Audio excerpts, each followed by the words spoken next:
Welcome back to another Light Switch. This is all the stories that won't fit into those 30-minute Switchcraft episodes, so here we go. Hello, look! Hey, listen!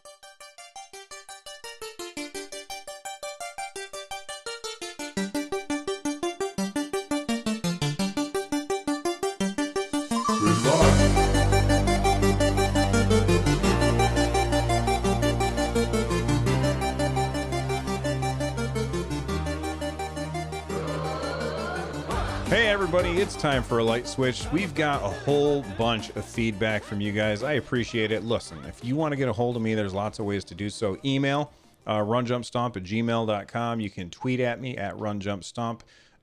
You can join the Discord and talk to us there. You can leave YouTube comments. There's a bunch of ways to get a hold of me. You can come to the live shows at twitch.tv/runjumpstomp. But whatever way that you decide, I'll usually try and find a way to include it on the show. These are like I was going to have this on the last episode. Couldn't fit it in.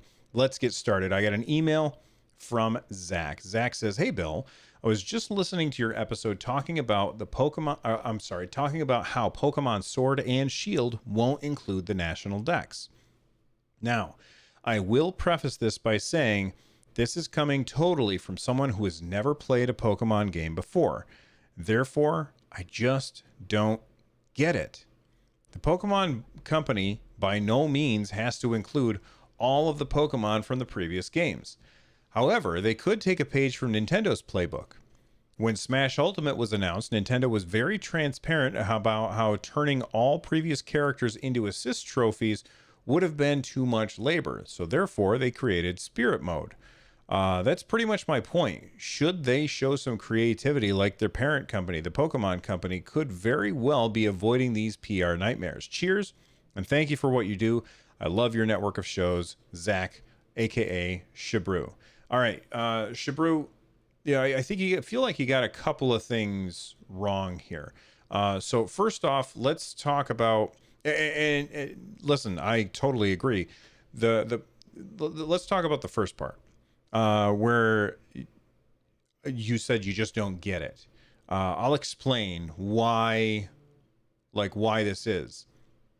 The idea that the Pokemon Company is not putting the national dex in, this is a big deal because they always have in the past. Every single Pokemon game has had Pokemon from the previous regions. So a lot of people have just come to expect that, and they feel like the rug has been pulled out from under them. And I can understand why they would be upset.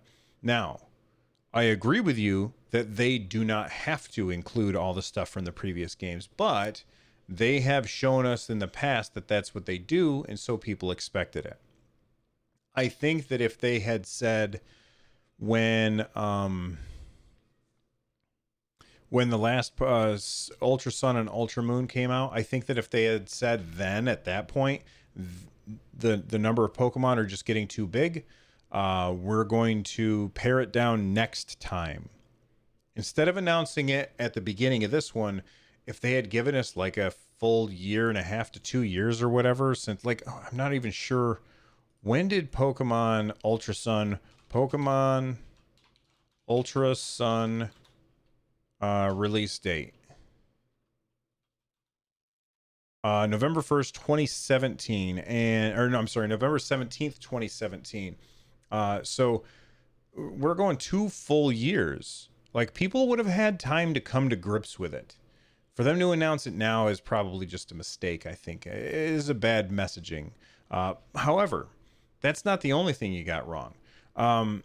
When you said that Nintendo said that turning all previous characters into assist trophies would be too much labor, therefore they created Spirit Mode, I think you misunderstood what happened.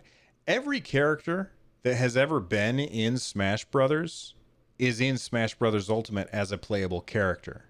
Every playable character that has ever been in Smash Brothers is playable in Ultimate, which is ridiculous and awesome.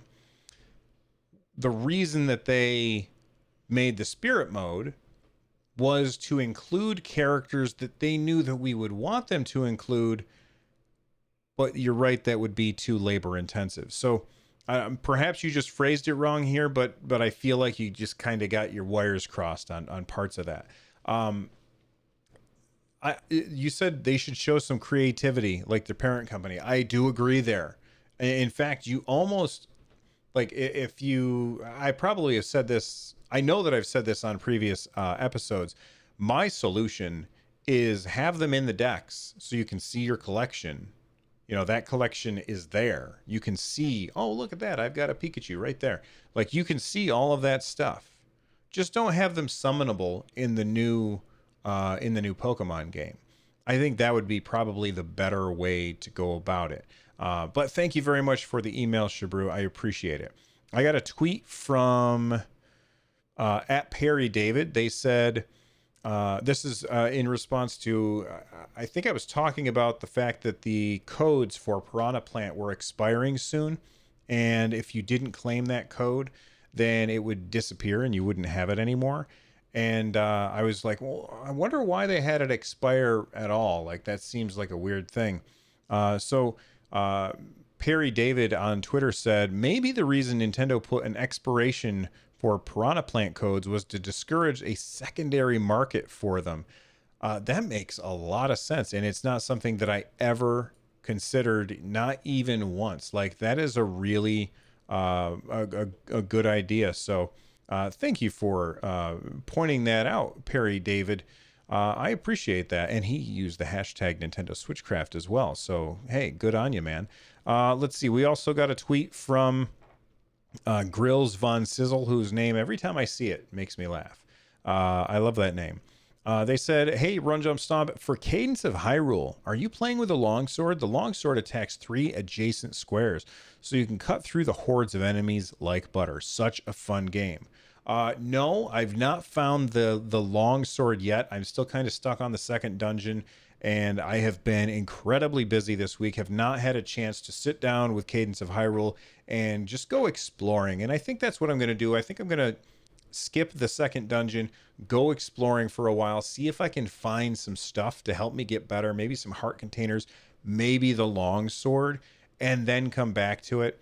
I think that's what I'm going to do there, Grills. But thank you, the long sword. I think I saw that like in the tutorial, but I haven't found it yet. On Zelda, I found the spear, and that attacks 2 spaces away in a line, which definitely makes things easier. But I don't think Link can use it. Maybe she can, or maybe he can, but I'm not sure.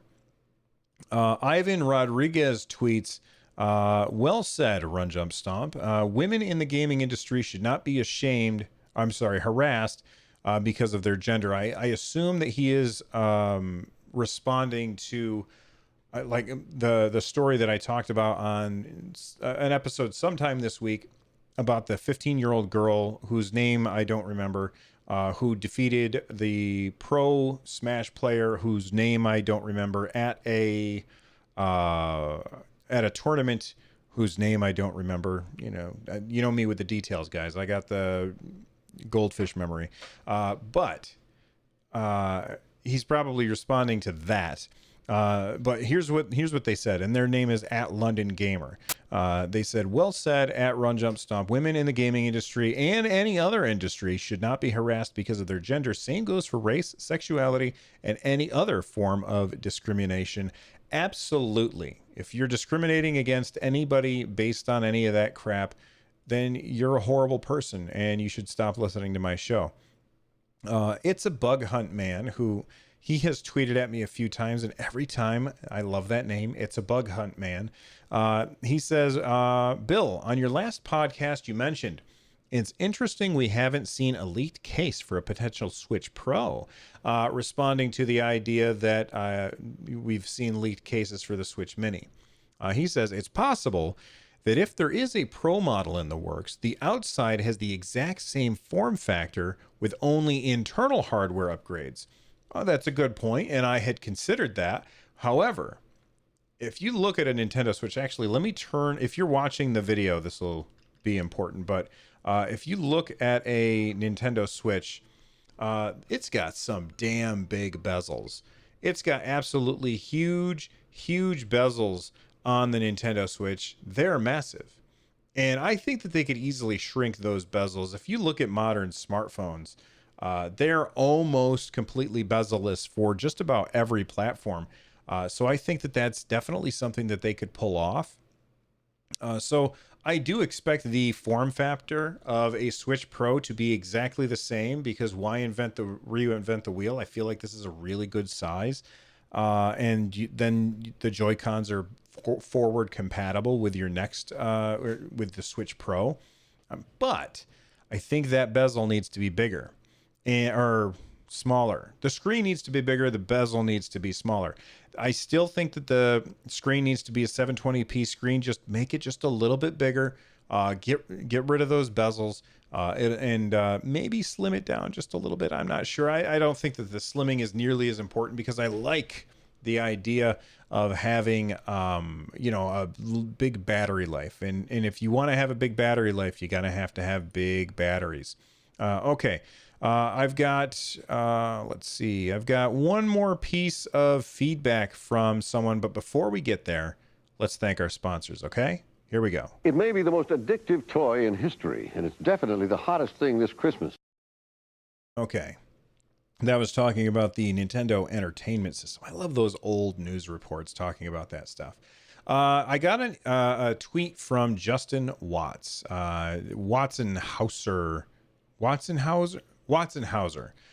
is their Twitter name. And they said, hey, Bill, or no, hey, man, not sure if I'm in the minority or not, but I appreciate the evolution. I'm sorry, let me start that over. Hey, man, not sure if I'm in the minority or not, and I appreciate the evolution, but the Nintendo content seems kind of out of place on the podcast. It's your baby, but I thought the biggest benefit of the podcast was 30 minutes of pure Nintendo content. Okay. I definitely appreciate that feedback. In fact, you are not the only person who said that. I've also received multiple emails of people who said, I was not interested in the Nintendo stuff, but after hearing it, I thought it was pretty interesting. And so keep it coming. And I have multiple pieces of feedback from all over the place of people saying, get rid of the Nintendo stuff, keep the Nintendo stuff. What I'm going to do in the future, and I want to make sure that everybody understands, the Nintendo stuff is only one day a week. Okay. So up until now, every single week, it's been 3 days every week of Nintendo Switchcraft since the Switch launched. Actually, since before the Switch launched. Okay. I mean, we're coming up on 360 something episodes at this point. But 3 days a week, it's all Nintendo all the time. Okay. And then one day a week, it's still some Nintendo stuff and other stuff that affects the video game industry as a whole, which means it also affects Nintendo. In fact, I think if you go back and you listen to the non-Nintendo stuff, which is hard to say, if you listen to that stuff, you'll realize that I talked a lot about Nintendo in the non-Nintendo section, if you will. So again, you're still going to get your 3 episodes of Nintendo Switchcraft every week, with just pure Nintendo stuff, 30 minutes each, roughly. I would like to get it down to 20 because I like to keep things short and sweet, but that's really hard for me to do because I can't shut up. And then the 4th episode is still going to be more Nintendo stuff. And then non-Nintendo is just a small section of it, which will usually happen after the break. So that's how I'm going to be doing it. And I think I have decided, I'm 99% sure that this is how I'm going to do it. It's going to be, I'm changing the days that I record on. And the reason for this is just to space things out better. But Monday, Wednesday, Friday will be Nintendo Switchcraft.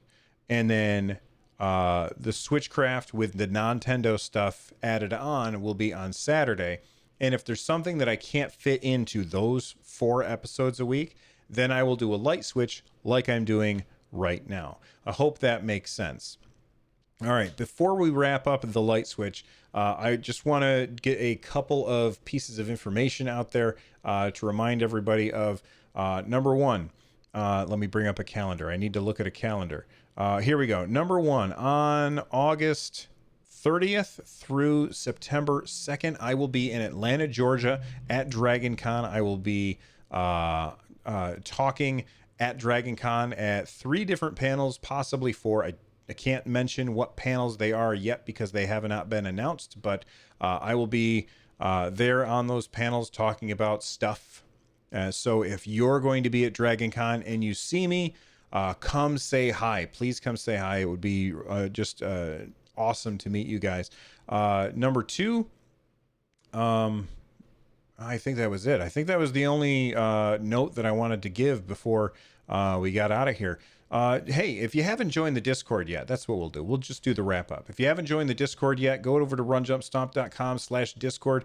You can watch the show live at twitch.tv/runjumpstomp. Get a hold of me like all of these awesome people did by going to runjumpstomp@gmail.com for your email, or at runjumpstomp on Twitter, or use the hashtag Nintendo Switchcraft. And if you're looking for ways to support the show, go to runjumpstomp.com/thank-you. And if you want to check out more shows like this, runjumpstomp.com/shows. The music you're hearing right now is Corneria Star Fox Remix by Noteblock. I'm out of here. You guys are awesome. Thanks for listening, and I will see you guys next time. Bye-bye.